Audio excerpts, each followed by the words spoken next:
በጣም ብዙ የሆኑ ሰዎች አሉ እና ያስታውቃሉ። እንደዚህ የሚመጡ ሰዎች ልብሳቸው ድፍ ያለች ናት፣ እንደው ደህና ነገር የላቸውም፣ እዛው ለመቆየት እንደመጡ ያስታውቃሉ። እና ሁልጊዜ ምን አደረግ ነበር መሰላችሁ?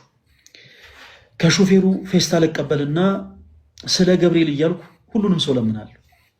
ሁሉንም ሰው ስለ ገብርኤል እያልኩ ሁሉንም ሰው ለምንና ሁሉም ሰው የሰጠኝን ገንዘብ በአጠቃላይ ቋጥሬ ለእነዚህ ሰዎች በሶ፣ ስኳር፣ የተለያዩ ነገሮችን መግዣ የሆናቸው ዘንድ እሰጣቸዋለሁ። ክርስቲያኖች ፕሊስ እባካችሁ ስትሰጡ አትበጡ፣ አትኮፈሱ። እግዚአብሔር የሰጣችሁን ነገር ነው እየሰጣችሁ ያላችሁት። ሰጣችሁ ልክ እንደው ሀገር ምድሩን እንደገዛ ሰው አክት አታደርጉ። እኔ እንዴት ጎረር እንደነበረ ልነግራችሁ አልችልም። ሰብሰብ አደረግና ለነዛ ሰዎች ይሰጣችኋል። ለካ ያንን ማድረግ ክርስቶስ ኢየሱስን ማበደር እንደሆነ አላወኩም። መልካም ስራ ለክፉ ቀን ስንቅ ነው የሚባለው እውነት ነው።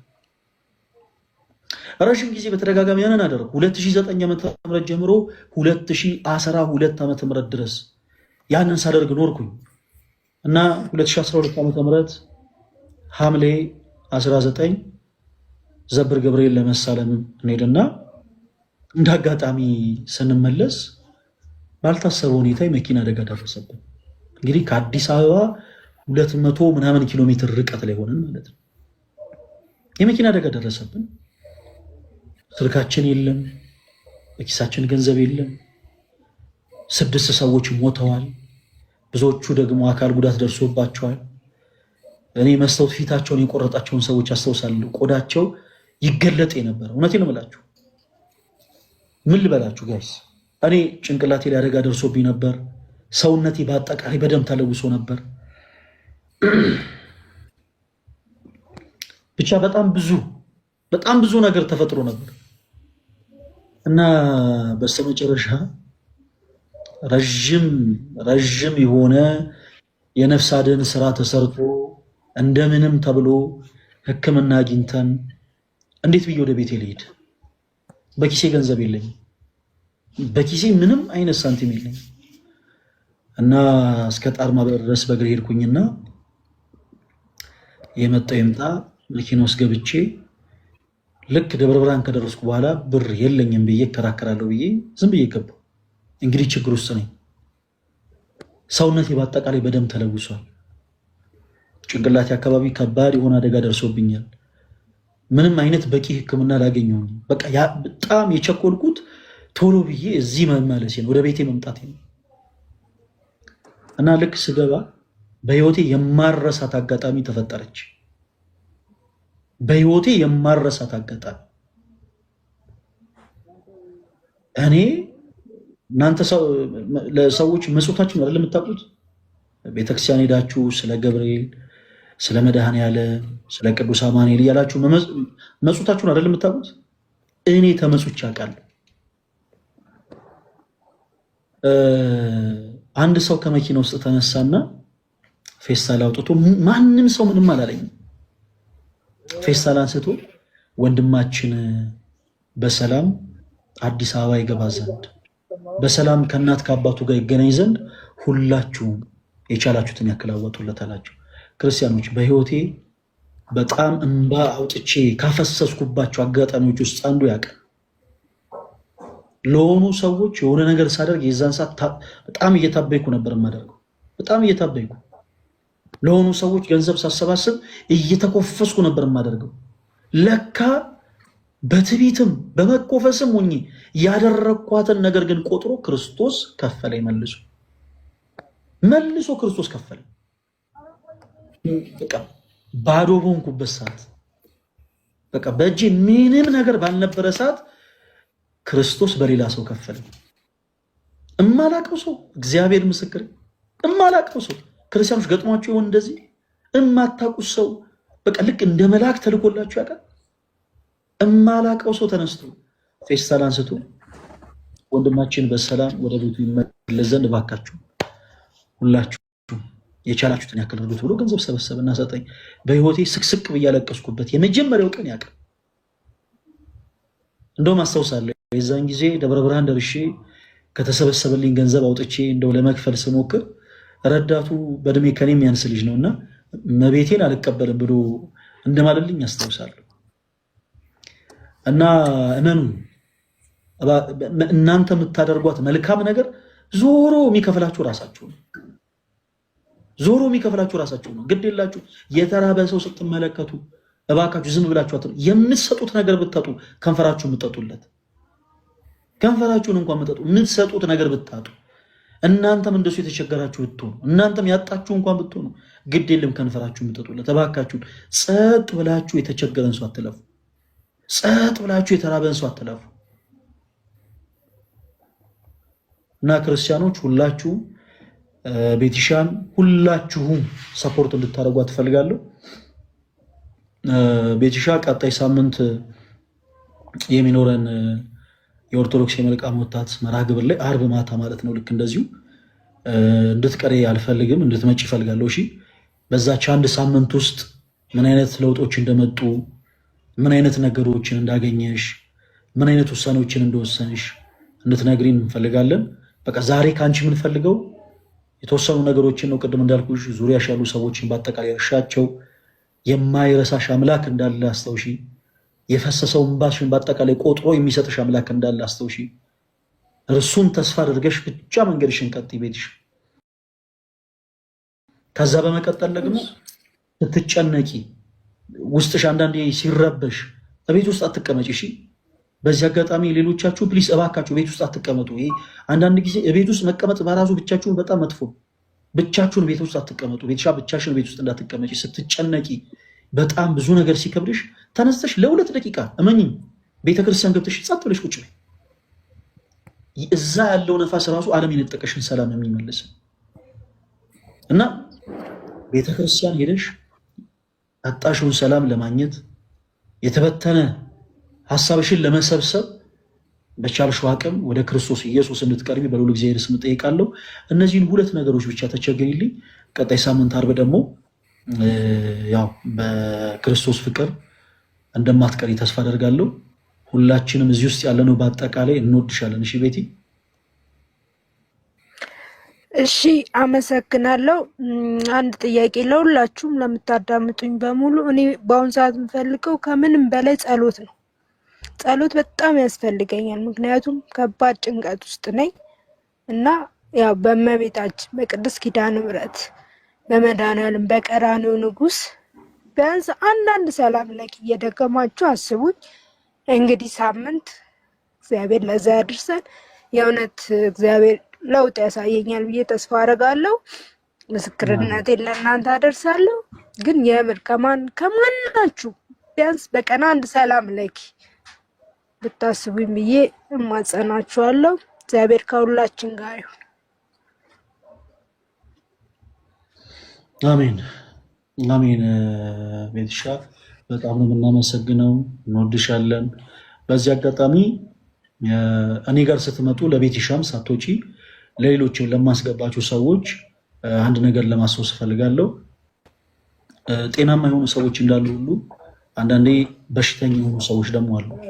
በተለይ እህቶች የእናንተን መቸገር ጠብቀው፣ የእናንተን መከፋት ጠብቀው፣ የእናንተን ማዘን ጠብቀው በጣም ጸያፍ ለሆኑ ነገሮች እናንተን የሚፈልጉ የውሸት ስራ ልንቀጥራችሁ ፈልገን ነው፣ ስራ ልናስገባችሁ ፈልገን ነው ብለው የማይሆኑ ነገሮችን በእናንተ ላይ ለመፈጸም የሚሯሯጡ በጣም ብዙ የሆኑ አጋንንት የሆኑ ሰዎች አሉና ቤትሻ በቻልሽው አቅም ከላይ ስትወጪ አድራሻሽን ፕሊስ ለማንም እንዳሰጪ፣ ሰዎች እንዳይረብሹሽ። በውስጥ መስመር መመለስ ያለብሽ ጤናማ የሆኑ ምልክቶች ብቻ ካሉ መልሺ። እንግዲህ ጌታ ይርዳንና ቀጣይ ሳምንት አርብ ደግሞ እንገናኛለን። ሰላም ሁኚልን። እሺ ቤቲ።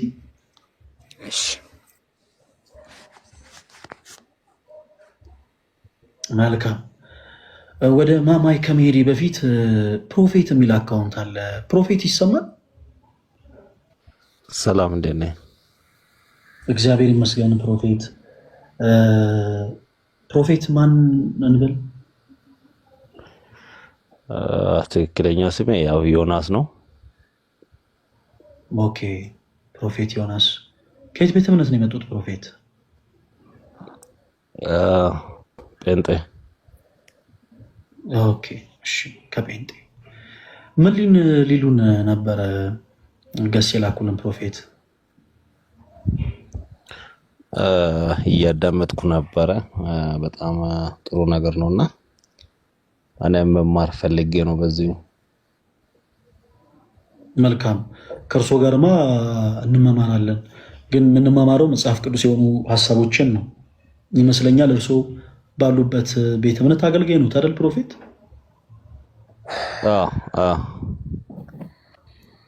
መልካም እሺ፣ ደስ ይለናል። ቁጭ ብለው ይማሩ ፕሮፌት። ስለመጡ በጣም እናመሰግናለን። ጊዜ ያክብርልን። ምን ላይ ሞር ትኩረት እንደሚያደርግ ባቅ ደስ ይለኛል። ያው ለመከታተል ማወቅ የምፈልጋቸው ነገር ስላሉ ሞር ፎከስ የምታደርጉበት ኤሪያዋ ምንድነው? መልካም ወጣት ያው በእኛ ቤተ እምነት ማለና ለየት የሚያደርገው ምንድነው የምለውን አንዳንድ ነገር ባቅ ደስ ይለኛል። ኦኬ መልካም። ለምሳሌ ጉባኤ እናንተ ቤተ እምነት ውስጥ አለ፣ እኛም ቤተክርስቲያን ውስጥ ጉባኤ ይደረጋል። ልዩነቱ ምንድነው ይመስለኛል? ልዩነቱ ግልጽ ነው። ምንድነው ፕሮፌት? እኛ በክርስቶስ ኢየሱስ ምናምን ኦርቶዶክሳውያን ፕሮቴስታንት የሆኑ ወይም ደግሞ የፔንቴኮስታል እምነት ተከታይ የሆኑ ሰዎች በአጠቃላይ ድነዋል ብለን አናምንም። በጨለማ ውስጥ ናቸው ብለን እናምናለን። እንዲህ ስንል ከክፋት አይደለም። እንዲህ ስንል እነሱን ለማናደድ እነሱን ለማበሳጨት ፈልገን ሳይሆን እነሱን እጅግ በጣም ስለምንወዳቸው እንደው በተጨማሪም ደግሞ ልባቸው እውነተኛውን ጌታ ኢየሱስ ክርስቶስን እንደሚሻ ስለምናምን እውነተኛውን ኢየሱስ ክርስቶስን ያገኙት ዘንድ በቻልነው አቅም የፍቅር ጥሪ ሁልጊዜ እናቀርባለን። ለምሳሌ አንድ ፕሮቴስታንት የሆነ ሰው በአደባባይ ወጥቶ ኢየሱስ ይወዳችኋል ብሎ የሚጮኸው መቼም ኦርቶዶክስ የሆኑ ሰዎችን ጠልቶ አይደለም፣ እርሱ የገባውን እውነት ሌሎች ሰዎች እንዲያውቁ ነው። በተመሳሳይ እኛም በክርስቶስ ኢየሱስ የምናምን የዚህ ቅዱስ ቤተክርስቲያን ልጆች ሆነን በአጠቃላይ ኦርቶዶክስ አማኝ ሆነው በተለያዩ አይነት ልምምዶች ውስጥ ከቅዱስ ቤተክርስቲያናቸው አስተምሮ እየሸሹ በጣም ብዙ ነፍሳቶች አሉ። ከባድ በሆኑ ልምምዶች፣ ከባድ በሆኑ ሱሶች ውስጥ፣ በጣም ከባድ በሚባሉ ነገሮች ውስጥ ገብተው ያሉ ብዙ ነፍሳቶች አሉ። ስለዚህ ኦርቶዶክሳዊ መልካም ወጣት የሚለው መርሃ ግብር እነዚህ እህት ወንድሞቻችንን ካሉበት መጥፎ የሆነ ልምምድ ነፃ እንዲወጡ የሚያደርግ ነው። በተመሳሳይ ፕሮቴስታንት የሆኑ ሰዎችም አሉ፣ በጣም ብዙ በውስጥ መስመር እኛን የሚያወሩ። ለምሳሌ ብዙ ጊዜ ሰላማቸውን አጥተው በጣም በብዙ ነገር ተጨንቀው ኢቨን ህብረት በሚያደርጉበት ቤተ እምነት ውስጥ እንኳን ሳይቀር ህብረት ለማድረግ ሞክረው እንኳን ያጡትን ሰላም ያላገኙ፣ እዛ ያለው ድምፅ፣ እዛ ያለው ጫጫታ፣ በቃ ሁሉም ነገር ለነሱ ሰላም ሳይሰጣቸው በጣም የተጨነቁ ብዙ ነፍሳቶች አሉ። ለምሳሌ ግብረ ሰዶም የሆኑ ሰዎች አሉ። በከባባድ ሱሶች ውስጥ ያሉ ፕሮቴስታንቶች አሉ። በከባባድ ልምምድ ውስጥ ያሉ ፕሮቴስታንቶች አሉ። የጴንጤኮስታል እምነት ተከታዮች አሉ። ስለዚህ እነሱንም ጭምር ካሉበት ልምምድ ነፃ እንዲወጡ የማድረግ ዓላማ አለን ማለት ነው። ማን? እኛ ኦርቶዶክሳውያን። ፕሮቴስታንት የሆኑ የእስልምና እምነት ተከታይ የሆኑ ካቶሊክ የሆኑ ጆባዊ ዊትነስ የሆኑ አድቬንቲስት የሆኑ ሐዋርያት የሆኑ ሞኒሰስ ማለት ነው። እነዚህ አይነት ሁሉ ቤተ እምነት ውስጥ ሆነው ከባባድ ልምምድ ውስጥ ያሉ ነፍሳትን በአጠቃላይ ካሉበት ከባባድ ልምምድ ለማውጣት እኛ የግድ እንደነዛ ሰዎች ካቶሊክ መሆን አይጠበቅብንም። የግድ የእስልምና እምነት ተከታይ መሆን አይጠበቅብንም። የግድ ፕሮቴስታንት መሆን አይጠበቅብንም። ኦርቶዶክሳውያን በክርስቶስ ኢየሱስ ምናምን ሰዎች ነን። ባለንበት ቤት ሆነን እነዛ ነፍሳት መስገን ፈለገዬ እንዴት ነህ? እግዚአብሔር ይመስገን አለው። እግዚአብሔር ይመስገን። የእውነት በጣም ዛሬ ትልቅ ደስታ ነው የተሰማኝ። የእውነት ሁልጊዜ ብዙ ጊዜ አይ ካለው በቃ ቤት በኩል እንደማገኝ ግራ ስለገባኝ ብቻ ነው። የእውነት እግዚአብሔርን ዛሬ በእውነት በጣም ነው የማመሰግነው። የእውነት ተንበርክኬ ነው የማመሰግነው። ምክንያቱም አልችልም፣ ግን ያው እግሬን ግን ቢሆንም ሳላቅም እግዚአብሔር እውነት ቀኑ ደርሶን የሆነው እና በጣም ነው የማመሰግነው። ስላገኘሁ ደስ ብሎኛል እጅግ በጣም እና ያው እንዳልከው ጊዜ የለክም፣ ያው ብዙ ሰው ስላለ አጥር አድርጌ ያለሁበትን ነገር ልንገርክ። የተፈጠረው ነገር ያው መጀመሪያ ያው በማህበራዊ ሚዲያ ነው ህይወቴ የተመሰቃቀለው እና መጀመሪያ ላይ የነበርኩበት ሀገር ሐዋሳ አካባቢ ነበርና ከዛ ተነስቼ ወደ አዲስ አበባ ያው አንዳንድ በህይወት ክስረት ውስጥ ገባሁና ወደ አዲስ አበባ ለመሄድ በመገደድበት ሰዓት አንድ በሚዲያ ስራ እንሰጣለን የሚል ስራ እንትን የደረሰኝና ያንን ነገር እንትን ለማድረግ በስልክ አወራኋቸው። እሺ ብለውኝ ያንን ነገር እንትን ላደርግ ሞከርኩኝ፣ ላናገራቸው ሞከርኩኝ። በቃ አዲስ አበባ ስትመጣ ደውልልን ብለውኝ ያው ሚዲያ ላይ ያገኘኋቸው ስልኩንም እና ይሄንን ያው ለሌላውም ሰው ትምህርት ይሆናል ብዬ ነው ይሄንን ነገር የምነግራቸው። ምክንያቱም ማንም ሰው እንዳይሸወድ ነው በአሁኑ ሰዓት። እና ሄጄ ላገኛቸው ሞከርኩኝ። ባገኛቸው ሰዓት ስልኬን የተቀበሉኝ እና አጋጣሚ ሆኖ ስልኬ ላይ የራሴ የሆነ ፐርሰናል ቪዲዮዎች ነበሩ፣ ማለት ፎቶዎች ምናምን ነበሩ ከየኔ ባለቤቴ እና ያንን ነገር ነው ከስልኬ ላይ የወሰዱት።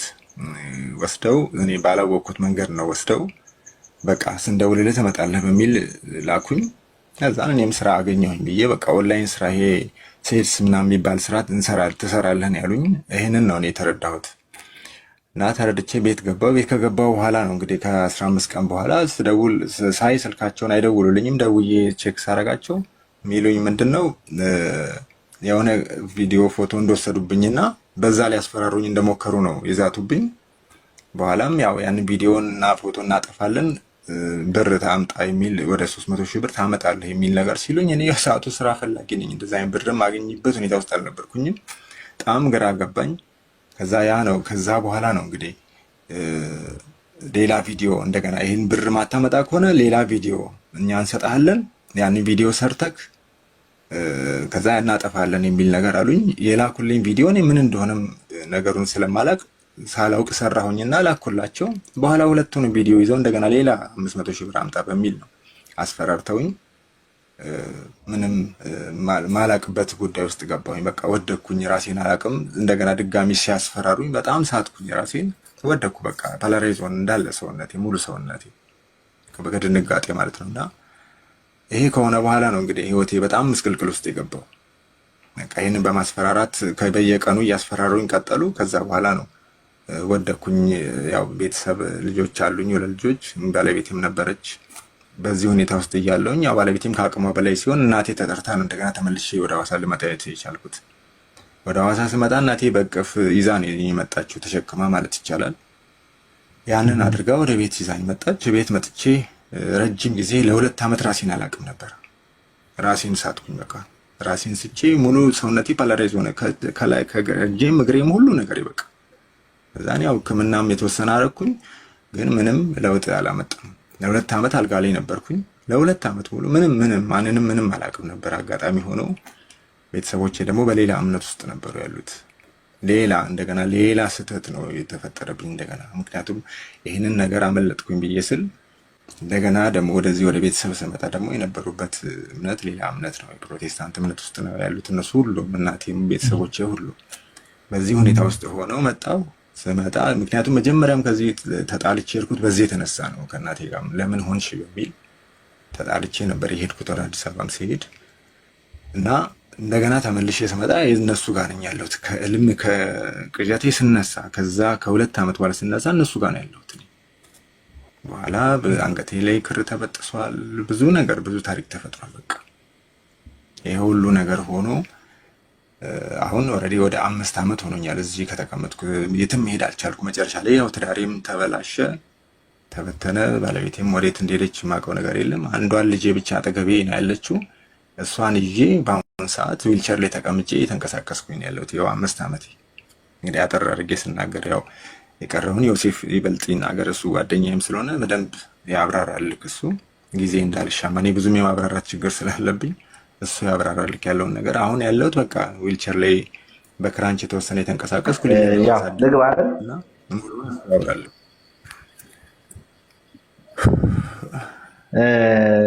ያው ጉዳዩን በተወሰነ ደረጃ ተሼ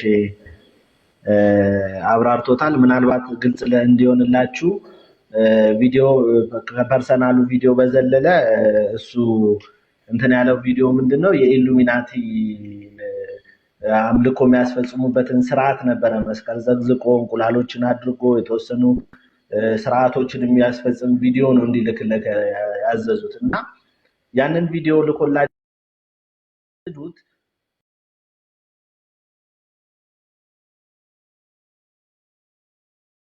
ያው እኔ ረጅም ዓመት ጓደኛዬ ነው፣ 15 ዓመት አካባቢ ጓደኛዬ ነው። ምንም የምናውቀው ነገር የለም። እሱ ማንንም ሳያማክረኝ ቪዲዮ ላከላቸው። ከዛ በኋላ ያ ቪዲዮ በማህበራዊ ሚዲያ ሲለቀቅ ነው ልጁ ፓራላይዝድ ነው። መጀመሪያ ቪዲዮውን ላክልን ያሉት ከባለቤቱ ጋር የነበረውን ፐርሰናል ቪዲዮ ነው። ምናልባት እዚህ ሚዲያ ላይ እንደ ሃይማኖትም ፔጅ እንደመሆኑ መናገሩ አስፈላጊ አይደለም፣ ግን ፐርሰናል ቪዲዮ ከተባለ በቂ ነው።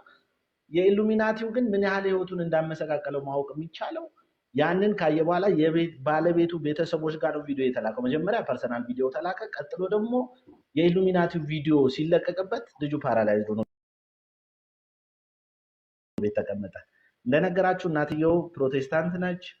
ልዩ ጩፋ ጋር ይዛው ሄዳለች። እንግዲህ ነፍሱን ሳያውቅ ማለት ነው። ከዛ በኋላ ዮናታን ጋር ሄዶ መልካም ወጣት ተምሯል። አልፎ ተርፎ በህይወቱ አሁን ላይ እየገጠመ ያለው ነገር ፈለገ እግዚአብሔር ነው ከህይወቱ ሊያስወጣው የሚችል በጣም ብዙ ኬዞች ገጥመውታል። ይሄ ነገር የገጠመው ነገር ምንድነው? እናቱ ፕሮቴስታንት ነች። ከሰዎች ጋር አስተባብረን የተወሰነ ጸበል ሊሄድ ወደ ጊዮርጊስ በርሜል ጊዮርጊስ ሊሄድ ሰዎች የፕሌን ቲኬት ሊሸፍኑለት፣ ከዛ በኋላ ደግሞ ለምግብ እዛ ላለው ለተወሰነ ነገር ልጁንም ይዞ ሲሄድ ለምናምን ሰው እያፈላለግንበት ባለንበት ሰዓት ሰማች። ይሄ እንግዲህ ኢማጂን ልጁ እምቢ ብሎ ትቶ በስንት እንትን ጸሎት እንዲጀምር አድርጌ ውዳሴ ማርያም እንዲደግም በተቻለው መጠን መዝሙረ ዳዊትን እንዲደግም እየቻለ የማታው እያስተባበርኩ እኔ በመንፈሳዊ ህይወቴ ጠነከርኩ አይደለሁም እንደሱ። ግን ምናልባት ቀጨኔ መድኃኒዓለምን ታውቀዋለህ? እዛ ድቁና ተምሬያለሁ። ያላገለገልኩበትም ብዙም አላገለገልኩበትም እንጂ ቀጨኔ መድኃኒዓለም ያደግኩ ልጅ ነኝ። እዛም ሰንበት ትምህርት ቤት ፈለገ ህይወት ሰንበት ትምህርት ቤት እዛ ነው ያደግኩት እና ባለበት ሁኔታ አሁን በተወሰነ መሰረት የሚያበረታው የሚያጸናው በሃይማኖቱ እንዲበረታ አይዞ በርታ ጎበዝ የሚለው ሰው ያስፈልገዋል። የተከበበው እንዳለ ቤተሰቦች ሁሉ ፕሮቴስታንቶች ናቸው። እሱ ከዛች ቤት ላይ የተወሰኑ ጓደኞች አዋተው ትንሽ ሱቅ ከፍተውለት ጉሊት ይሸጣል። ጉሊት ማለት ድንሽ ከሰል ምናምን ቁጭ ብሎ እየሸጠ ልጁን እያሳደገ ነው። በዛ ብሎ እህት ወንድሞቹ በፕሮቴስታንት እምነት ወስደው ታግሎ አልችል ሲለው እቤቱ ተቀመጠ። አንገቱ ላይ ማህተብ አረገ። የእመቤታችንን ስዕል ቤት ሲያስገባ ቸርች ሲቀር እናትየው 10 ሜትር 2 ሜትር በማይሞላ ቦታ ውስጥ እሱ ከፈተችበት እናቱ። ያንንም ችሎ ፈተና ነው ብሎ ተቀምጦ ጸበል ሊሄድ መሆኑን ስትሰማ ከቤት አስወጣዋለሁ ብላ ዝታ ከጸበል አስቀረችው። አሁን ባለበት ሐዋሳ መጥተህ የነበረ ሰዓት ቪዲዮዎችን ማይቼ አንተን ለማግኘት ብዙ ጣርን አልቻለም። ቢያንስ እዛ ሄደህ አይተኸው ታበረታው ነበረ፣ ታጸናው ነበረ። ጠርተኸውም ቢሆን ስላሴ ቤተክርስቲያን አለ ከጀርባና እባክህ እንደው ይሄንን ወንድም እባክህ አትርፍልኝ። በጣም ወደው ጓደኛዬ ነው። በሃይማኖቱ በጣም ተስፋ ቆርጦ እውነቴን ነው የምልህ። ባለቤቱ ከታመመ በኋላ ነው ጥላው ሄደች። ሲታመም ስታይ ጥላው ሄደች። ጥላው ስትሄድ ጉሊት እየሸጠ ልጁን እዚህ አድርሷል። በመንፈሳዊነቱ ኢሉሚናቲ ቪዲዮ ሰርተውበት በዚህ አጋጣሚ ምንም የሚያገናኘው ነገር የለም ከሃይማኖት ጋር። ዮኒ ማኛ ገብቶ የልጁን ሁኔታ ተረድቶ ይሄን ቪዲዮ የለቀቁትን ሰዎች ሳድስ ሚዲያ ታውቁት ይሆናል አጥፉ፣ ይሄን ሚዲያ ፕሮሞሽን እየሰራችሁበት ነው። ልጁ ተጸጽቶ ይቅርታ ጠይቋል በይፋ። ስለዚህ አጥፉ ተብሎ ሌላ ፕሮሞሽን ይሰሩበት የነበረውን ቪዲዮ አስጠፍቶለታል ገብቶ። በዛውም ለሱ ማመስገን እንፈልጋለን፣ እናመሰግናለን በዚህ ጉዳይ ላይ። አዘርዋይስ ግን ከዛ በኋላ ያለው በመንፈሳዊ ህይወት ምንም ያገናኘው ስለሌለ ፊዮኒ ምክር መቀበል አይችልም፣ ሊመክረውም አይችልም ባለበት ደረጃ። ከዛ ወደ መንፈሳዊ ህይወቱ ግን ወደ እናንተ መምጣት አለብን። መተናል። እንግዲህ እኔ ወንድሜ እንድታተርፍልኝ እፈልጋለሁ። ፈለገ በጣም ሰው ያስፈልገዋል፣ መንፈሳዊ አባት ያስፈልገዋል። በረጅም ዓመት ቅሟል። መጠጥ አያውቅም እንጂ ቅሟል። ብዙ ዓመት ቅሟል። ወደ እመቤቴ የተመለሰው አሁን እመቤቴን ይወዳታል። ልጁም እሷም ትወዷለች። በነገራችን ላይ የጴንጤ ቸርች ነው ልጁ የምትማር። እነሱ ሲዘምሩ ዘምሪ ሲሏት የእመቤቴ መዝሙር ካልሆነ አልዘምርም እያለች ነው የምትቀመጥ እዛ ቸርች ውስጥ። ምናልባት ይህን ስለተናገርኩም ሊያባሯት ይችላሉ ነገ ሰምተው። ግን ልጁ ነፃ ከወጣ ይበቃል። በቃ ተሾመ ነፃ ከወጣ ይበቃል። ይሄን ያህል መስዋዕትነት እየከፈለ ነው ልጁ። የቸርች ትምህርት ቤት ነው የምትማር። በነፃ ነው የሚያስተምሩለት። ዘምሪ ይሏታል። ስለ ሃይማኖት ይጠይቋታል። ኦርቶዶክስ ለምን ሆንሽ ማህተብሽን በጥሽ እያሉ እያስቸገሯት እየተማረች ነው ያለችው ላለው ነገር በመንፈሳዊ ህይወቱ አበርታልኝ። በጣም ብዙ የፈለግንህ ለዚህ ነው። እንግዲህ ይሄ ነው ማለት የምፈልግ። የተሳሳትኩት ነገር ካለ ይቅርታ ተሾመ። ግልጽ መናገር አለብህ አንተ። ኢሉሚናቲ ብለህ ተናገር። ድብስብስ አድርገህ አታሳልፍ። ምክንያቱም ህይወትህን ያጣህበት ነገር ነው። ይሄንን ታውቃለህ፣ ትረዳለህ በስነ ስርዓት። ስለዚህ ይሄን ያለው እውነት ፈለገኝ። ኦኬ፣ በጣም ነው የማመሰግነው ዮሴፍ። በጣም ትልቅ ስራ ነው የሰራው። በዚህ አጋጣሚ ተሾመ ስላወቅኩ አንተንም እጅግ በጣም ደስ ብሎኛል። በጣም እዚህ ጉዳይ ላይ የአንድ ሰው ሀሳብ ብቻ በነገራችን ላይ በቂ አይደለም። በመጀመሪያ ደረጃ ይሄ መልእክት የሚደርሳችሁላችሁ ምናልባት እዚህ ውስጥ የምትኖሩ ሊሆን ይችላል። የህግ አካላት ከሁሉ በፊት የእናንተ እገዛ ያስፈልገዋል። ምክንያቱም እያንዳንዳችን በህይወታችን ላይ አደጋ የሚያደርሱ ወንጀለኞችን በህግ አግባብ ከሰን ያወራናቸውን ሪከርዶች፣ የተለያዩ ነገሮች በህግ አግባብ ወጥተው እነዛም ስልክ ቁጥሮች፣ እነዛም የድምፅ ቅጂዎች በአጠቃላይ ባለቤት ስላላቸው ማለት ነው ባለቤቶቹ በህግ አግባብ ሊጠየቁ ይችላሉ። እና በቻላችሁት አቅም እባካችሁን ትዳሩን እስከሚያጣ ድረስ የገዛ ቤተሰቦቹን እስከሚያጣ ድረስ በማያውቃቸው ሰዎች ህይወቱ የተመሰቃቀለበትን ይህንን ሰው መርዳት የምትችሉ ሰዎች ካላችሁ በህግ አግባብ በልዑል እግዚአብሔር ስም እንድትረዱት እንጠይቃለን። ከዛ በመቀጠል ብዙ ጊዜ ሌላ ቦታ ፕሮሞት ይደረጋል። እኔ አሁን የሆነን ፕሮቴስታንት የሆነን ሰው ማናደድ ማብሸቅ ፈልጌ አይደለም።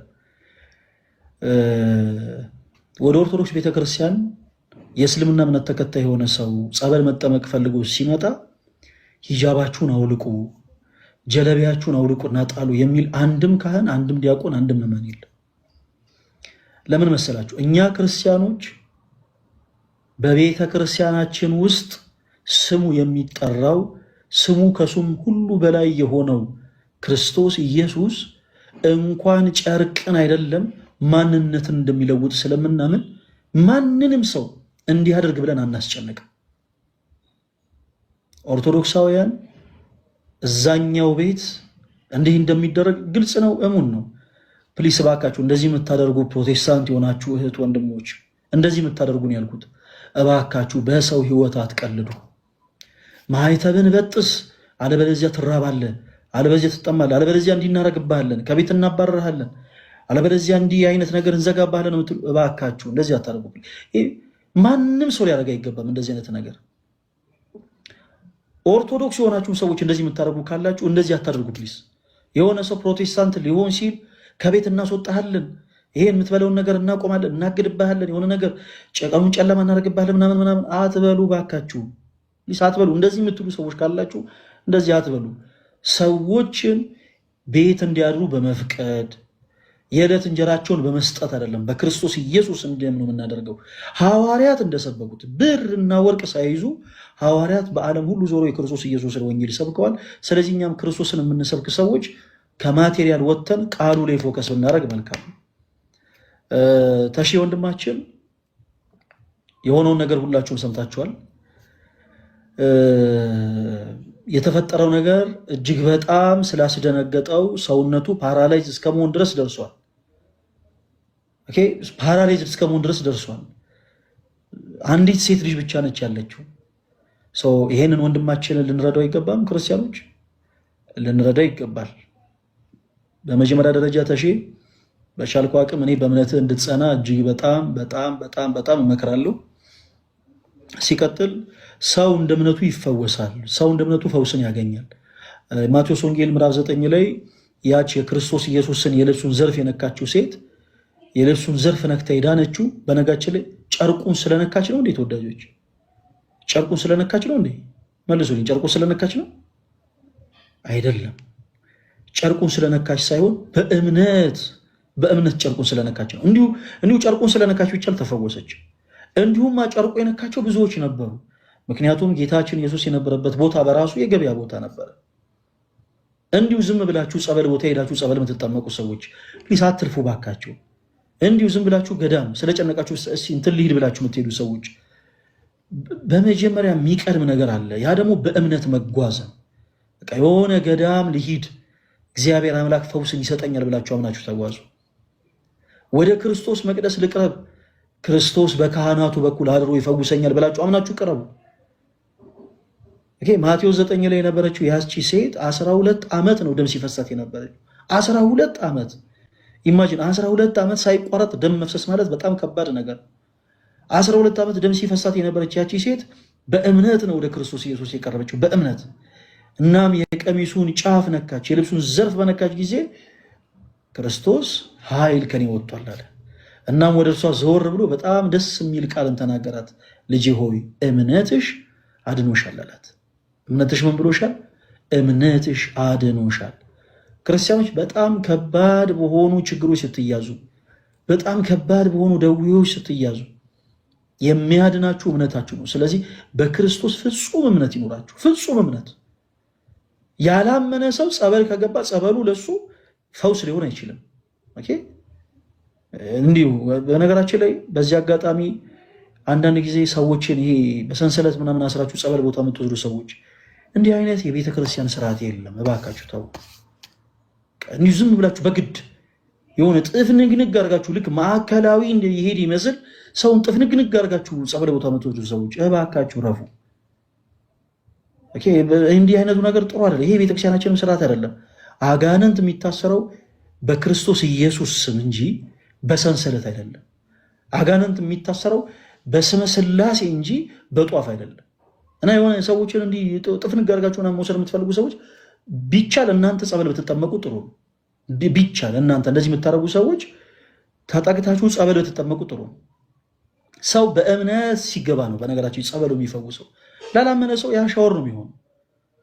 ላመነ ሰው ነው ያ ጸበል ሆኖ የሚፈውሰው። ስለዚህ ስንጓዝ ወደ ጸበሉ፣ ወደ እምነቱ፣ ወደ መቅደሱ፣ ወደ ሁሉም ነገር ስንጓዝ በእምነት ይሁን እና ተርሼ ወንድማችን በክርስቶስ ፍጹም እምነት ይኖር። በእምነት ደግሞ ወደ መቅደሱ እንድትጠጋ ፈልጋለሁኝ።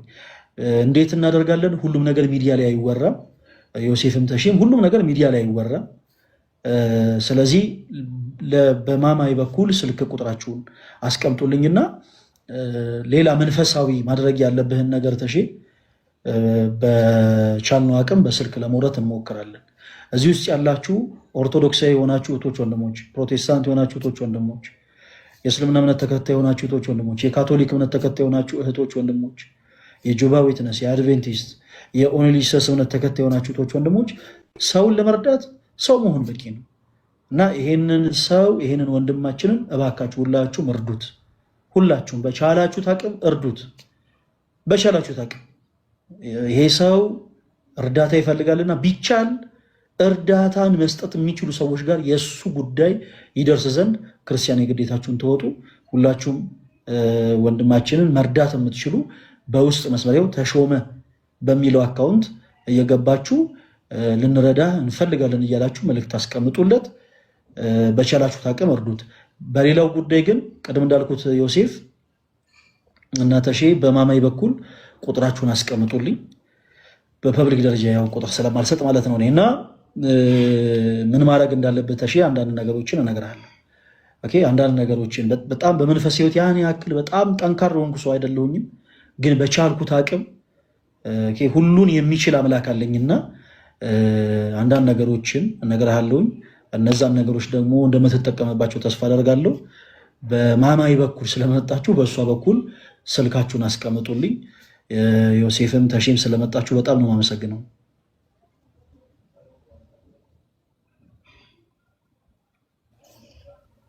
ማይካችሁ ሚት ነው። እሺ ፈለገዬ እጅግ አድርጌ ነው የማመሰግን። እኔም ላለው ነገር እግዚአብሔር ይስጥልኝ። ምንም ልል አልችልም። አገልግሎት ዘመንን እንግዲህ አርዝምልን። ለወጣት የመጣህ እንግዲህ ሐዋርያ ነህና ያው እኛም በመንፈሳዊ ነገር የጎለበትን የጠነከርን አይደለንም፣ እንበረታለን። ከዚህ በኋላ ባይሆን እግዚአብሔር በፈቀደ እንደነገርኩ ስልክን ለማማይ እናስቀምጣለን። ላለው ነገር አመሰግናለሁ። በጣም እጅግ አድርጌ ነው ማመሰግን። ማማይ ውስጥ አስቀምጥልሻለሁ ስልክሽን። ተሾመ የምታመሰግነው ካለ እንግዲህ አመስግናቸው። አመሰግናለሁ።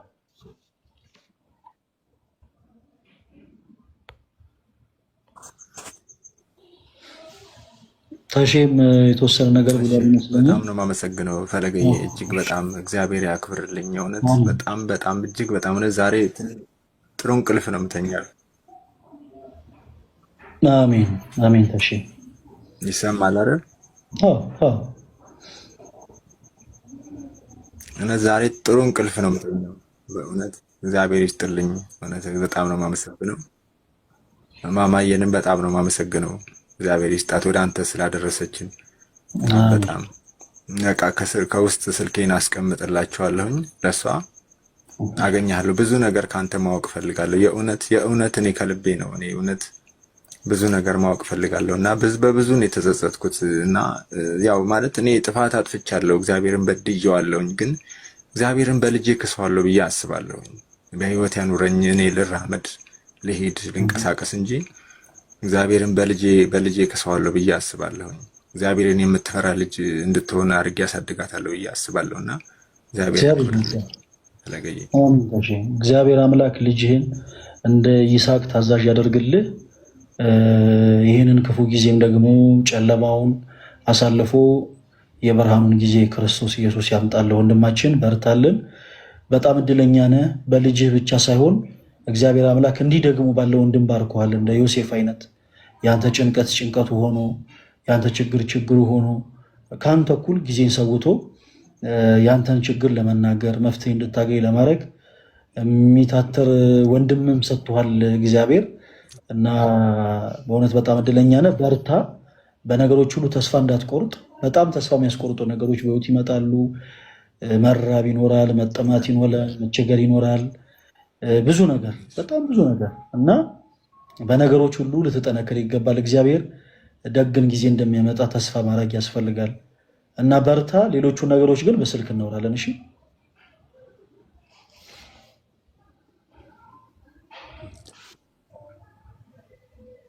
እሺ እሺ እሺ ፈረገኝ። እሺ አስቀምጣለሁ ስልኬን። እሺ እሺ። ሰላም ሁኑ። እሺ ሰላም ሁንልኝ። እሺ ደህና ደሩልኝ። አመሰግናለሁ። ማማዬም ፈለገም አመሰግናለሁ። ደህና ደሩልኝ። መልካም ጊዜ። አሜን አሜን። ኦኬ እሺ። ለማን እድል እንስጥ? ቅምጥ ነው የሚለው ቅምጥል ነው የሚለው ቅምጥል። ሰላም ፈለገ፣ እንዴት አለ? ደህና ነሽ? ስምሽ ነው ይሄ ነገር? ቃል ኪዳን እባላለሁ። ቃሉ፣ እንዴት ነሽ? እግዚአብሔር የተመሰገነ ይሁን። ኦኬ። ከየት ቤት እምነት ነው የመጣሽው? ኦርቶዶክስ። ኦኬ። እሺ። ለምን ነበር ሪኩዌስት ላክሽልን? ምን መሰለ ፈለገ፣ ማለት ስጀምርልህ ከመጀመሪያው ታናሽ ወንድም ነበረኝና እንትኑ የክርስትናው አካባቢ ላይ ይታመማል እና በጣም ነው የታመመብን ማለት ነው ከክርስትናው በኋላ። በዛን ሰዓት ደግሞ የአቦንን ዘክር ነበረ ከእናቴ ጋር ሆነን ማለት ነው። እና በምን ዘክር ሰዓት ያው በማህበር ሆነው ስለነበር እዛ ማህበር ላይ አንድ ሰው እንተዋወቃለን። ያ ሰው ምን ይለናል? ይሻለዋል እና የምናደርጋቸው ነገሮች ይኖራሉ፣ ይሻለዋል፣ ደህና ይሆናል ይባላል እና ያ ሰው ወደ ህይወታችን ይገባል። አሁን ኦልሞስት ወንድሜ 6 ዓመት ሆኖታል። ይሄ ይሻለዋል ያለን ሰውም ወደ ህይወታችን ከመጣ 5 ዓመት ምናምን ይሆናል። አሁን ዓመት ሆኖታል ከኛ ህይወት ከወጣ። ግን በቃ ከጊዜያት በኋላ ቤታችን ውስጥ ያለው ነገር እየተበላ ሸመጣ። ብዙ ነገሮች እየተቀየሩ መጡ። ብዙ ነገሮች መደረግ ተጀመሩ። አሁን እዚህ ላይ ፐብሊክ ላይ እንዲህ ብዬ ማውራት አልችልም። ብዙ ነገሮች ተደረጉ። እኔ ግን ምን እል ነበር? በጣም እቃወም ነበር። ምክንያቱም ከእግዚአብሔር በላይ ማንም ኃይል የለውም። ማንም ምንም የማድረግ ኃይል የለውም። የማዳን እነዛን ከእግዚአብሔር ፈቃድ ውጭ ሆኖ የተባሉት ፈቃደኛ ከሆንሽ እስኪ እነዛን ነገሮች ንገሪኝ ግልጽ አደርገሽ እና ደግሞ አታልቅሽ። እሺ አይዞሽ፣ ግልጽ አደርገሽ ግን ንገሪኝ ፈቃደኛ ከሆንሽ።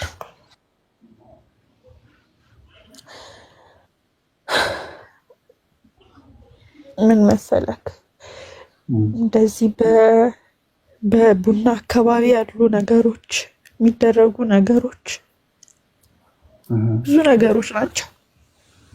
እኔ ግን ምን እል ነበር፣ በቃ ከእግዚአብሔር በላይ ማንም ኃይል የለውም። እናቴም ግራ ገባት ታውቃለህ። ግራ ተጋባች። ግራ በገባት ሰዓት ይሄ ነገር ገባ እና እቃወም ነበር። አይሆንም እል ነበረ። ከእግዚአብሔር በላይ ማን አለ እንዴ? ሊያድንም ሊወስድም የሚችለው እኮ እሱ ነው እና አይሆንም እል ነበር። ከጊዜ በኋላ ግን እኔም እየደከምኩ መጣሁ ታውቃለህ። ቤተክርስቲያን ሳልሄድ እማልወድ ልጅ መሄድ እያስጠላኝ መጣ። ቤተክርስቲያን መሄድ አስጠላኝ። በቃ ስንት ጊዜ ነው እኔ ቤተክርስቲያን ሄጄ አላውቅም። ሌላው ተወና ከሰው ጋር መግባባት አቃተኝ። በንግግሮች መግባባት አቃተኝ። ኢቭን ከእናቴ ጋር እናቴ ለእኔ ጥሩ ነገር ስታወራ የሚመስለኝ ግን የክፋት ነው። ከእሷ ጋር መግባባት አቃተኝ። ከእሷ ጋር እንዳልግባባ ሆንኩኝ። የሆነ ሰዓት ላይ ምንም ባልተፈጠረበት ሁኔታ ዝም ብሎ ይከፋኛል። ዝም ብሎ አልቅሽ ይለኛል። በቃ አልቅሽ። ዝም ብሎ የሚሰማኝ ድምፅ ለምን ትኖሪያለሽ? እንደዚህ አይነት ነገር ውስጥ ገባሁኝ። በቃ ከበደኝ።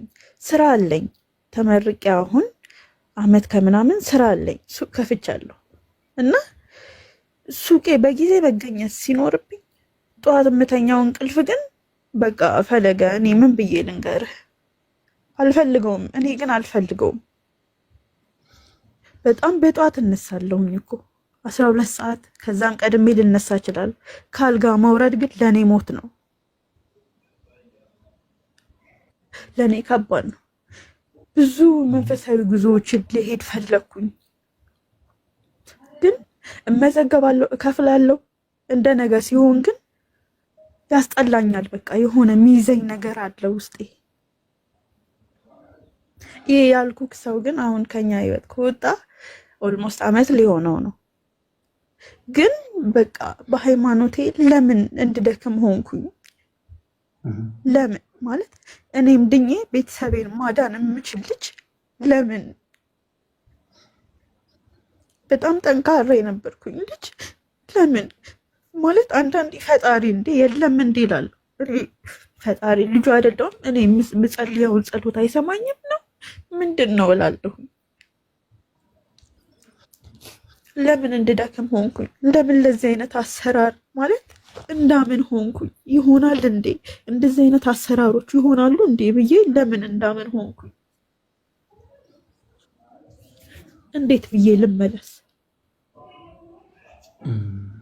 መልካም ቃሉ።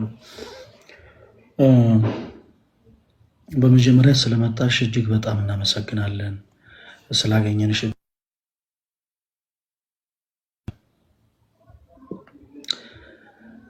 እንዲህ አይነቱ ነገር በጣም ብዙ ቤቶች ውስጥ አለ። በነገራችን ላይ በከባባድ ልምምዶች ውስጥ ያላችሁ ጭምር ኑ እያለን ስንጠራ የነበረው ለዛ ነው። በእንዲህ አይነቱ ነገርን በጣም ብዙ የተቸገሩ ብዙ ሰዎች አሉ። ቃሉ ማለት ይሄን እንዲህ አይነቱ ጉዳይ እናንተን ቤት ብቻ ያንኳኳ አይደለም። ብዙ ጊዜ ክርስቲያኖች እባካችሁ በጣም በብዙ ነገር ተስፋ ስንቆርጥ፣ ብዙ ነገር ሲጨልምብን ከክርስቶስ ውጭ ሌሎች መንገዶችን አንጠቅም። አንዳንዶቻችን ወደ ባዕድ አምልኮ ቦታዎች፣ አንዳንዶቻችን ወደ ስሁት ወደሆኑ ቦታዎች፣ አንዳንዶቻችን ወደ ሐሰተኛው ኢየሱስ፣ ወደ ክህደት ቦታዎች፣ ወደ ተለያዩ አዳራሾች እንተማለን እና በብዙ ነገር እባካችሁን ጌታችሁን አምላካችሁን ክርስቶስ ኢየሱስን አትለውጡት። እርሱ በምንም አልለወጠንም እኛን። አንድ መርሳት የሌለብን ነገር ሰይጣን የሰዎችን ሕይወት በጣም በብዙ አይነት መንገድ ይፈትናል። በጣም በብዙ አይነት መንገድ በጣም በብዙ አይነት መንገድ እንደዚህ የባዕድ አምልኮ ሲስተሞች፣ የጥልቁ ስፒሪት የአጋንንታዊ የአምልኮ ስርዓቶች በአጠቃላይ በጣም ብዙ አይነትና ዘርፈ ብዙ አይነት ናቸው። በጣም በተለያየ አይነት መንገድ ሰዎች ሳያስቡት ራሳቸውን ወደ አምልኮ ህይወት ውስጥ ከተው ይገኛሉ እና ከዚህ ነገሮች ለማምለጥ በነገራችን ላይ ብቸኛው እና አንዱ አማራጭ በንስሐ ህይወት መመለስ ነው። አጥፍተን ነበረ፣ ከክርስቶስ ርቀን ስሁት የሆነ ነገር አምልከን ወደ ጣዖት ሊሆን ይችላል፣ ወደ ባዕድ ነገር ሊሆን ይችላል፣ ወደ ተለያዩ ነገሮች ራሳችንን ባሪያ አድርገን አቅርበን አስገዝተን ነበረ። አዎ ሊሆን ይችላል። ከዛ ግን እንዴት እንውጣ? ኦኬ ዋት በንስሐ ህይወት መመለስ። በነገራችን ላይ ሰይጣን እንኳን የእናንተን ህይወት ፊክስ ሊያደርግ ይቅርና እንኳን በህመም በደዌ የተያዙ የቤተሰቦቻችሁን አካል ነፃ ሊያወጣ ይቅርና በእናንተ ላይ አንዳች ስልጣን የለውም። አንዳች ስልጣን። ክርስቲያኖች እባካችሁን አትሞኙ። እስፔሻሊ በዚህ ዘመን ወንጌል በሁሉም አቅጣጫ በሚሰበክበት በዚህ ዘመን እባካችሁ አትታለሉ። ልጄ ታማብኛለችና ፕሮቴስታንት ሁኑን የምትሉ ሰዎች እባካችሁን ተረጋጉ። ልጄ ታሞብኛልና የሆነ እንደው አንድ አዋቂ ያለ እሱ ጋር ሄጄ ልስገድ የምትሉ እንደው እናቴ አባቴ ታመዋል እና እነሱ ሊፈወሱ አልቻሉም እና የሆነ ባዕድ ነገር ላምለክ የምትሉ ሰዎች እባካችሁን ተረጋጉ። ራሳችሁን ለዲያብሎስ ቀንበር መልሳችሁ አታስገዙ። የዮሐንስ ወንጌል ምዕራፍ 1 ከቁጥር 12 ላይ ቃል ምን እንደሚል ላንብብልሽ። የዮሐንስ ወንጌል ምዕራፍ 1 ከቁጥር 12 እንደዚህ ይላል፣ ለተቀበሉት ሁሉ ግን በስሙ ለሚያምኑት ለነርሱ የእግዚአብሔር ልጆች የሆኑ ዘንድ ስልጣንን ሰጣቸው ይላል። የማን ልጆችን የሆኑ ዘንድ? የእግዚአብሔር ልጆች። ጋይስ የእግዚአብሔር ልጆች ከመሆን የበለጠ ትልቅ ስልጣን የለም። እኛ ማንን? የእግዚአብሔር ልጆች። እናንተ ማናችሁ? የእግዚአብሔር ልጆች። ይሄ ስልጣን ተሰጥቷችኋል በስሙ ላመናችሁት ለእናንተ። በስሙ ያመናችሁ እናንተ ደግሞ መልሳችሁ ራሳችሁን ለዲያብሎስ ባሪያ አድርጋችሁ ልታስገዙ አይገባም። ራሳችሁን ከባዕድ አምልኮ ቦታዎች በምንም ተአምር ቀንበራቸው ስር በፍጹም ልትገቡ አይገባም። ስሁት ወደሆኑ ቦታዎች ወደ ሐሰተኛው ኢየሱስም ጭምር ልትተሙ አይገባም። ምክንያቱም እናንተ ማናችሁ? የእግዚአብሔር ልጆች ናችሁ። ልክ ዮሐንስ እንዳለው በስሙ ለሚያምኑ ሁሉ የእግዚአብሔር ልጆች የሆኑ ዘንድ ምን ሰጣቸው ይላል? ስልጣን ሰጣቸው። እናንተ ባለስልጣን ናችሁ፣ ባለስልጣኖች ናችሁ ክርስቲያኖች። እነ ኢያሱ በሰማይ ላይ ፀሐይን 5 ዓመት ያቆሙት ባለስልጣን ስለሆኑ፣ የነ ጴጥሮስ የነ ጳውሎስ ጥላ ድውያንን የፈወሰው ባለስልጣን ስለሆኑ ነው። እንዴ በደንብ እናስተውል እንጂ ተወዳጆች። እነ እስጢፋኖስ በድንጋይ የተወገሩ ስለሚወግሯቸው ሰዎች ጸሎትን የጸለዩት ምሕረትን የለመኑት ሰማዕት የሆኑ ስለ ክርስቶስ ስለምን? ባለስልጣን ስለሆኑ ነው። እናንተም ደግሞ ባለስልጣኖች ናችሁ። ኦኬ፣ በክርስቶስ ኢየሱስ የምታምኑ ባለስልጣኖች ናቸው። ስለዚህ የአጋንንትን እስራት በክርስቶስ ኢየሱስ በስመ ሥላሴ ቀጥቅጣችሁ ረግጣችሁ መጣል ትችላላችሁ። እና በሆነሽ ነገር ተይዣለሁ ብላችሁ በአንዳች ነገር ተፈትኛለሁ ብላችሁ እምነታችሁን የምትለውጡ ሰዎች፣ ራሳችሁን ለዲያብሎስ ቀንበር የምታስገዙ ሰዎች እባካችሁን በንስሐ ሕይወት ተመለሱ። ቃል በቤታችሁ በጣም ብዙ ነገር አልፈዋል። በጣም ብዙ ፈተናዎች ተፈጥረዋል። ብዙ ነገሮች ሆነዋል። ኦኬ፣ ሰው እንዴት ነው መመለስ ያለብን? ሌላ ተጨማሪ አንድ የመጽሐፍ ቅዱስ ጥቅስ ላንብብልሽ ፕሊስ። እንዴት ነው መመለስ ያለብን ተወዳጆች? እንዲህ አይነቱ ነገር ሲገጥምን እንዴት ነው ወደ ክርስቶስ መመለስ ያለብን? አንድ መንገድ ነው ያለን። አንድ መንገድ በክርስቶስ ምናምን ሆነን ከዛ በኋላ ስሁት ወደሆኑ ቦታዎች ሄደን እንዲህ አይነቱ ከባድ የሆነ ነገር በህይወታችን ሲገጥመን ወደ ክርስቶስ ኢየሱስ መመለስ ብንፈልግ እንዴት ነው መመለስ የምንችለው? መመለስ የምንችልበት አንድ መንገድ ብቻ አለ። እሱም ደግሞ ምንድን ነው? ንስሐ። አጭርና አጭር ንስሐ ብቻ። ወይኔ ጌታዬ፣ ወይ ቻርጅ ሰክቼ ለምን ቻርጅ የማያደርገው? ምን አይነት ይሄ ራሱ አንድ አጋንንት ነው ትላላችሁ። እሺ ላምብላችሁ ቃሌ የዮሐንስ ወንጌል ምዕራፍ 14 ከቁጥር 6 ላይ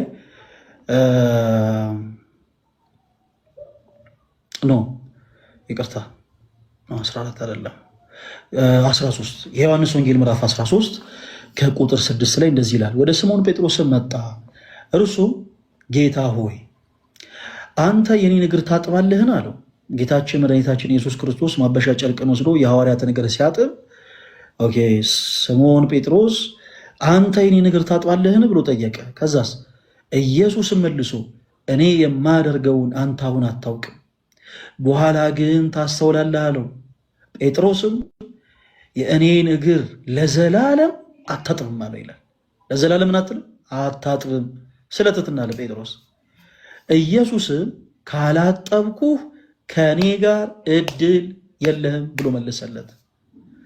ኦኬ ቃል በሆኑ ስህተቶች ተጉዘሽ ነበረ፣ የሆኑ ችግሮች ተፈጥረው ነበረ። እሺ ሰው አሁንስ ከዚህ ካለሽበት የነፍስ ድፋምነት ስሜት ለመውጣት ከወደቅሽበት ማንነት ቀና ብሎ ለመራመድና ለመነሳት ክርስቶስ እግርሽን ሊያጥብ ይገባል። እንደ ጴጥሮስ አይ የለም ጌታዬ ሆይ አንተም አምላክ ሆነ ሳለ እንዴት እኔን ታጥበኛለህ ካልሽው ግን ክርስቶስ እንዲህ ብሎ ይመልሳል። ልክ ለጴጥሮስ እንደመለሰው ካላጠብኳችሁ አጠሩም ይለናል። ካላጠብኳችሁ ከኔ ጋር እድል ፈንታ የላችሁም ይላል። ይህንን ቃል ክርስቶስ ለጴጥሮስ በመለሰለት ጊዜ ሐዋርያው ቅዱስ ጴጥሮስ እንደዚህ አለ። ስምዖን ጴጥሮስን ጌታ ሆይ እጄንና ራሴን ደግሞ እግሬን እንጂ ይቅርታ እጄንና ራሴን ደግሞ እንጂ እግሬን ብቻ አይደለም አለው ይላል። ይህ ጌታችን መድኃኒታችን ኢየሱስ ክርስቶስ ማበሻ ጨርቅን ወስደ ከዛ የሐዋርያትን እግር ሲያጥብ ጴጥሮስ አንተማ እኔን አታጥበኝም አለው ስለትትና።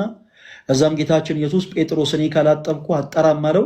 እንደዛማ ከሆነ እግሬን ብቻ አይደለም እጄንና ፊቴን መላ ሰውነቴን እጠበኛለሁ። ስለዚህ ቃሌ ካለንበት ከወደቅንበት መጥፎ የኃጢአት መንገድ ለመመለስ ክርስቶስ ኢየሱስ ሊያጥበን ይገባል። አለቀ። ክርስቶስ ካጠበን በኋላ እኛ አዲስ ሰዎች ነው። በየትኛውም ነገር ሊያስጨንቅሽ አይገባም። በየትኛውም ነገር ሊያስከፋሽ አይገባም።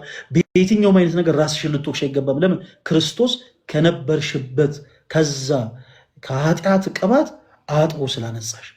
ታጥበን ልንነጻ የምንችለው ደግሞ በምንድን ነው? በንስሐ ሕይወት። ጌታችን ኢየሱስ ካላጠበን አንጠራም።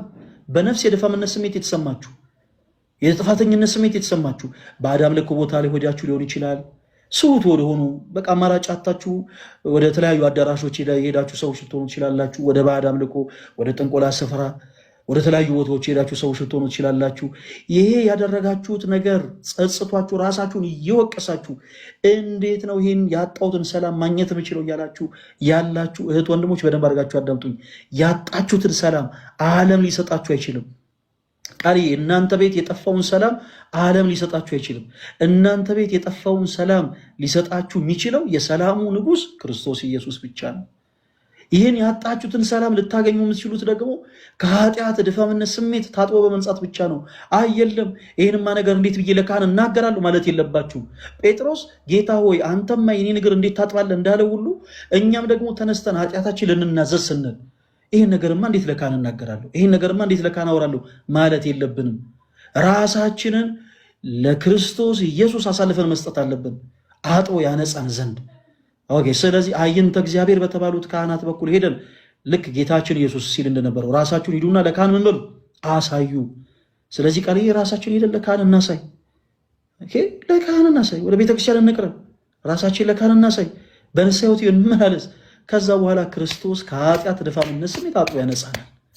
ያ በቤታችን ነግሶ የነበረው የአጋንንት እስራት ክርስቶስ በስሙ ብቻ በጣሱ ይጥለዋል፣ በጣሱ ይጥለዋል። እናንተም ስመ ሥላሴን ጥሩ፣ ስመ ሥላሴ በጣሱ ይጥለዋል።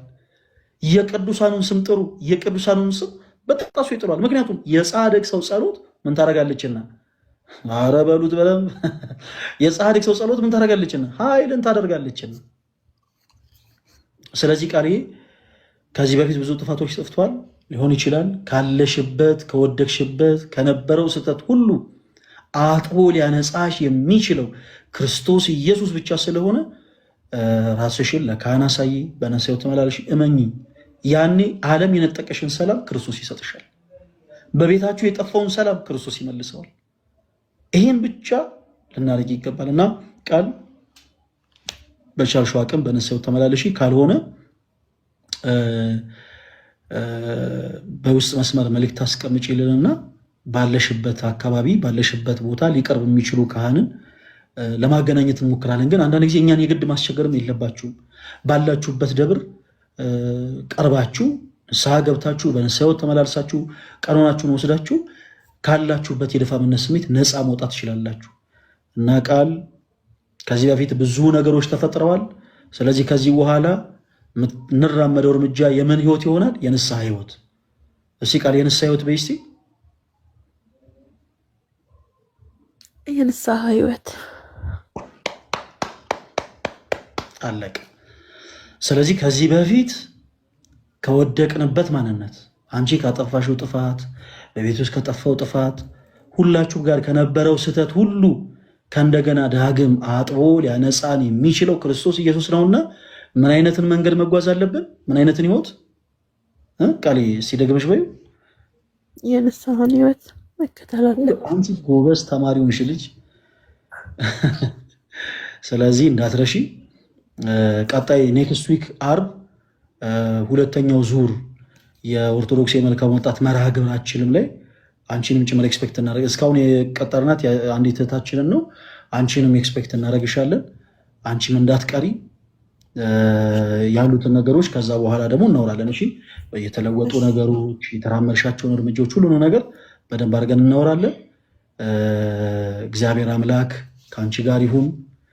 በቤታችሁ ያለው የአጋንንትን ስርዓት ሁሉ አምላካችን እግዚአብሔር በእውነት በጣሶ ይጣልላችሁ፣ ከአጋንንት ስርዓት ነፃ ያውጣችሁ፣ ከከበዳችሁ ነገር ሁሉ ክርስቶስ ኢየሱስ ሸክማችሁን ያቀልላችሁ፣ ከኃጢአት በስተቀር የልባችሁን ቆጠሮ እርሱ መድህን ዓለም ክርስቶስ ይፍታላችሁ።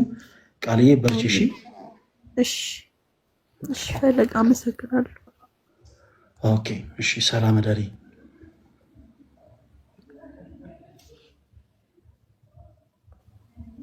ኦኬ የኔ ተወዳጆች ዛሬ እጅግ በጣም ደስ የሚል ጊዜ ነበረን። ለምን እንደሆነ አላውቅም። እንግዲህ መብራት አለ።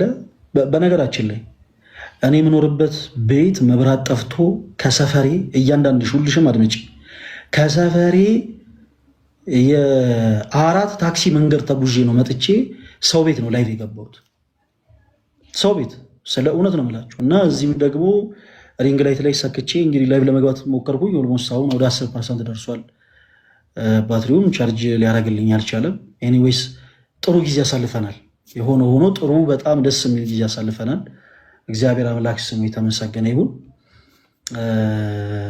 ወደ ወንድሞች ወደ እህቶች ከመሄዴ በፊት ይሄንን የጀመርነውን የኦርቶዶክስ የመልካም ወጣት መርሃ ግብራችንን ስሙን አንቀይረውም። እሺ፣ እንደውም አንቀይረውም።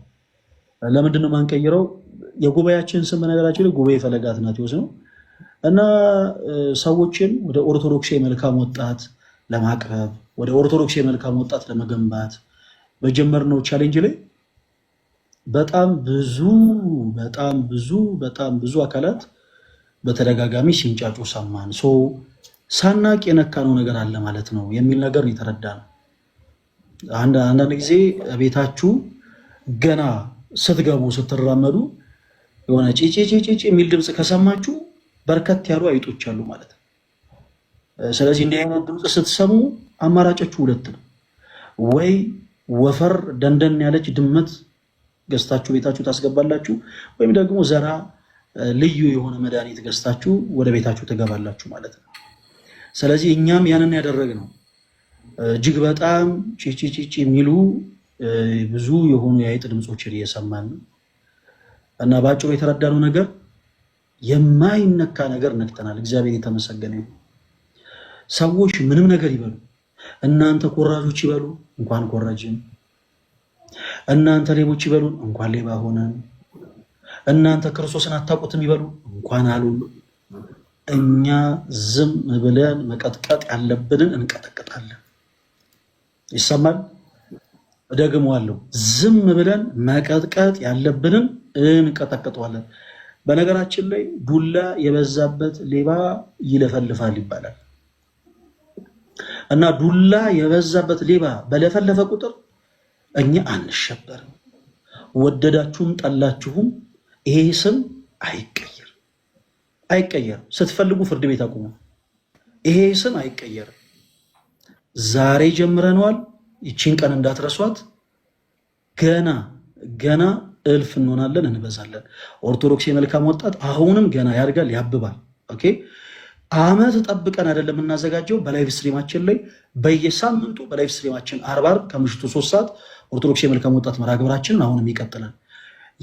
አሁንም ላላወቁ ሰዎች ሌሎች እዚህ ውስጥ ያላችሁ እህቶች ወንድሞች እንዲያውቁ ሁላችሁም ሼር ኮፒ ሊንክ ማድረጋችሁን እንዳትረሱ። ሌላው በአመት አንድ ጊዜ ደግሞ የሚዘጋጅ የኦርቶዶክስ የመልካም ወጣት መርሃ ግብርን በሚሊኒየም አዳራሽ ለማዘጋጀት እንግዲህ ጎንበስ ቀና እያልን ነው። ማን ከረዳን? እግዚአብሔር ከረዳን። እግዚአብሔር ከረዳን ይሄንን በሚሊኒየም አዳራሽ የምናደርገውን የኦርቶዶክስ የመልካም ወጣት መርሃ ግብር በነገራችን ላይ ያለ አይደለ 800 ሰዎችን ወይም ደግሞ 700 ሰዎችን ሰብስበን አይደለም የምናደርገው። በደንብ አድርጋችሁ ቁጥሩን አዳምጡ። ከ20 እስከ 50 ሺህ ሰዎችን ነው ኢንቫይት የምናደርገው እና በሚሊኒየም አዳራሽ አይናችሁ እያየ የኦርቶዶክስ የመልካም ወጣት መርሃ ግብራችን እናዘጋጃለን። ይህንን ለማድረግ 4 ሚሊዮን ብር ያስፈልገናል እና የምታግዙ ሰዎች ካላችሁ እንድታግዙ በሉሉ እግዚአብሔር ስም እንጠይቃለን። ስፔሻሊ በውጭ ዓለም የምትኖሩ እናንተ ትንሽ የምታደርጓት ነገር እዚህ ትልቅ ስራ እንትሰራለች እና ፈለገ አትናቴዎስ ከውጭ በጣም ብዙ ገንዘብ ሰፖርት ይደረጋል። አዎ ሰፖርት እደረጋለሁ እና ሰፖርት ደግሞ ተደርጌ ይሄንን ጉባኤ አዘጋጅ እያሳያችኋለሁ እና ማገዝ የምችሉ ሰዎች ካላችሁ እገዛችሁ ያስፈልገናል። በውስጥ መስመር መልእክት ታስቀምጡልን ለማለት እወዳለሁ። እወዳችኋለሁ። ባትሪ ሳይዘጋ ቶሎ ቶሎ ለእናንተ እድል ልስጥ። ኑ እንኳን ደህና መጣሽ። እስኪ የሆነ ነገር በይኝ ፕሊዝ። እንኳን ደህና ቆያችሁ። እንዴት ናችሁላችሁ? ማማዬ፣ ናታን፣ ሄለን ሁላችሁም እዚህ ጋር ያላችሁ ሰዎች ሰላም እንደናንተ ይሁን። በጣም ደስ ብሎኛል እንደዚህ አይነት በጣም ብዙ ሰው ባለበት እንደዚህ ፕሮግራም በመዘጋጀቱ እድል ላገኘ። አክቹዋሊ ብዙ የምናገረው ነገር የለኝም። ላይቭ ዘግቼ የመጣሁት አጋጣሚ ተኝቼ ቆየሁኝና በጊዜ መግባት አልቻልኩም። ይቅርታ ይደረግልኝ። እንግዲህ የዛሬ ሳምንት በጊዜ እንገናኛለን ብዬ አስባለሁ። ግድ ነው። የተማርነውን በልቦናችን ያስቀምጥልን። ወዳችኋለሁ። አሜን። ናቱ ዲያቆን ቃሉት ያሰማልን። እንዴት አሉ? በረከቶት ይደርብን። ወንድማችን ተጠምቀሃል? ግን ማለት ከተጠመቀ ሰው ጋር ስታወራ ያው ንግግር ወንድማችን ማማዬ አሁን እኔ ምንም አልሄድብሽም፣ ግን ችግር የለውም። እንዴት ናችሁ? ሰላም ብያለሁ፣ ሁላችሁ ሰላም ብያለሁ። አይ ቲንክ ባትሪም የለም ምናምን መሰለኝ። ከስርም ያላችሁ እንኳን አደረሳችሁ። ያው ሁሉ ተብሏል። እኔ አንድ መልእክት አለኝ። ክርስቲያኖች ከስር ያላችሁ የተባለው ምክር ስፔሻሊ ንስሐ ላይ ምናምን በጣም በቃ አሪፍ ነገር ነው የተባለው እና ሁላችሁም በልባችሁ ያዙት ያንን እና የአሁኑ እሁድ ቅዳሴ ማንም እንዳይቀር፣ የአሁኑ እሁድ ቅዳሴ ማንም እንዳይቀር። አራዳ ማለት ያው የሚያስቀድስ ነው። እናም ቅዳሴ መሄድ ብቻም ሳይሆን ደግሞ ለስጋው ደግሞ በጣም መፋጠር መቻል አለብን ሁላችንም ምናምን። ያንን ያዙ።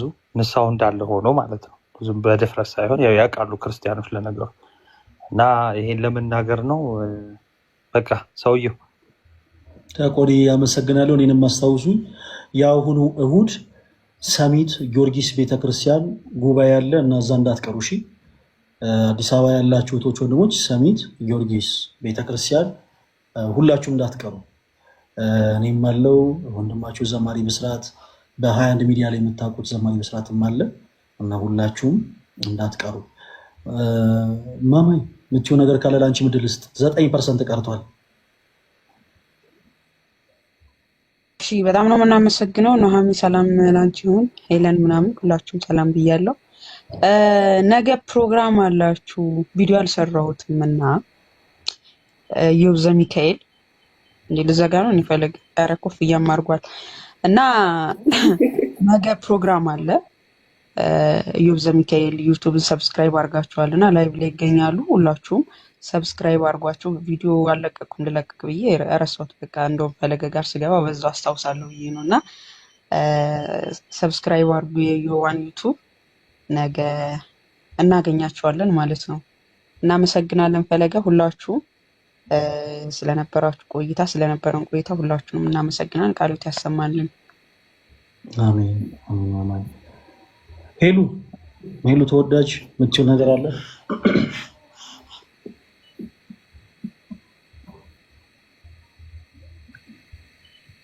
አይ እኔ ምንም የምለው ነገር የለኝም። በዚህ አጋጣሚ አካውንቴ ስለተመታ ኮፒ ሊንክ ያድርጉልኝ። 57,000 ህብረተሰብ ይታየኛል።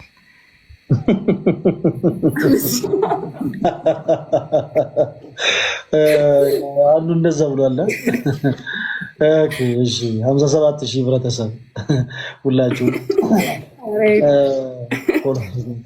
በዚህ በኩል ያለውን እያዩ ነው መሰለኝ የሚሳሳቱት አይደል? ብዙ ሰዎች እቺ ታብታብ የምትደረገው 7.5 ሚሊዮን አስቢው እንግዲህ እኔ አሁን ጀማሪ ብሆን 7.5 ሚሊዮን ህዝብ አለ እና ሁላችሁም በደንብ ምናምን ነበረ።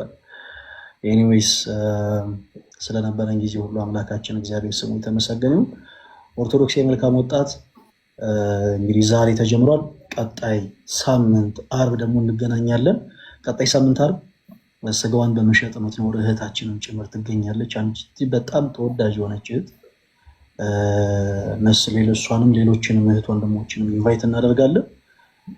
እንግዲህ ገስ ላይ የሚገቡት ሰዎች ውስን ቢሆኑም የነሱ ህይወት ለነሱ ደግሞ የምናቀብለው ቃል ብዙዎቻችሁን ይዳሰሳል እና የብዙዎቻችሁን ህይወት ይለውጣል ብለን ተስፋ እናደርጋለን እና በዚህ አጋጣሚ እንዳትረሱ ኦርቶዶክስ የመልካም ወጣት መርሃ ግብራችንን እንግዲህ በየቲክታክ ፕላትፎርም በየሳምንቱ አርብ ነው የሚዘጋጀው።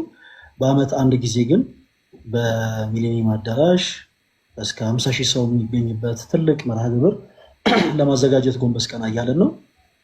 ጉባኤው ከተዘጋጀ ከአንድ ወር በኋላ ደግሞ ለአንድ ወር ተከታታይ ትምህርቶችን እንዲወስዱ ካደረገን በኋላ ካህናት አባቶችን ካገናኘናቸው በኋላ ደግሞ ያው እንግዲህ ለዚህ ነገር ብቁና ፈቃደኛ የሚሆኑ እህት ወንድሞችን ይዘን ቅዱስ ስጋውን ክቡር ደሙን የመቀበል መርሃ ግብር እግዚአብሔር አምላክ ይርዳን።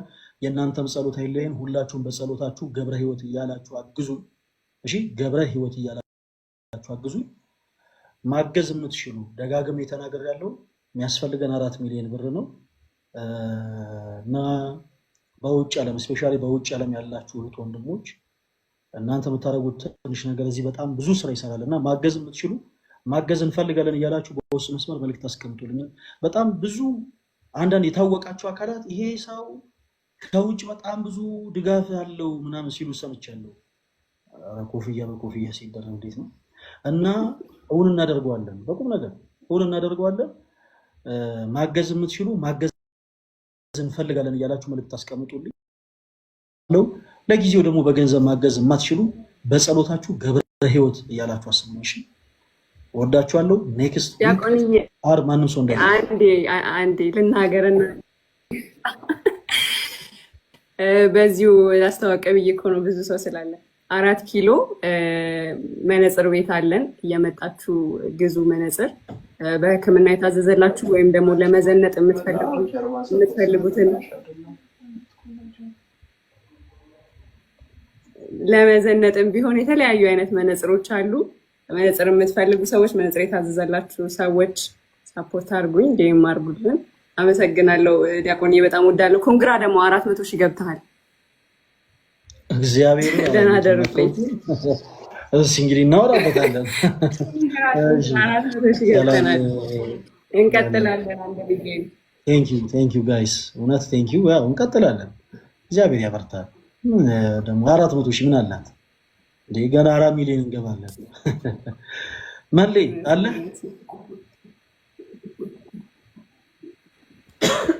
ዲያቆንዬ ሰላም ብያለሁ። የኔ አባት ሰላም ብያለሁ። እንዴት አለ? እግዚአብሔር ይመስገን አለን። ዛሬ በጣም ደስ ይል ነበረ። ያው እንዲቀጥል ብቻ ነው ጸሎት የምናደርገው፣ እንዳይቆም ይሄ ነገር በምንም ታምር። ያው እንግዲህ ቀጥለን ከዚህ በላይ እየተማርን ቤተክርስቲያንን አውቀን ያው ኦርቶዶክሳዊ ወጣት ስንባል ማተብ አድርጎ ከመዞር የዘለለ እውቀት እንዲኖረን እንግዲህ እንዲህ አይነት ፕሮግራሞች በጣም ወሳኝነት አላቸው።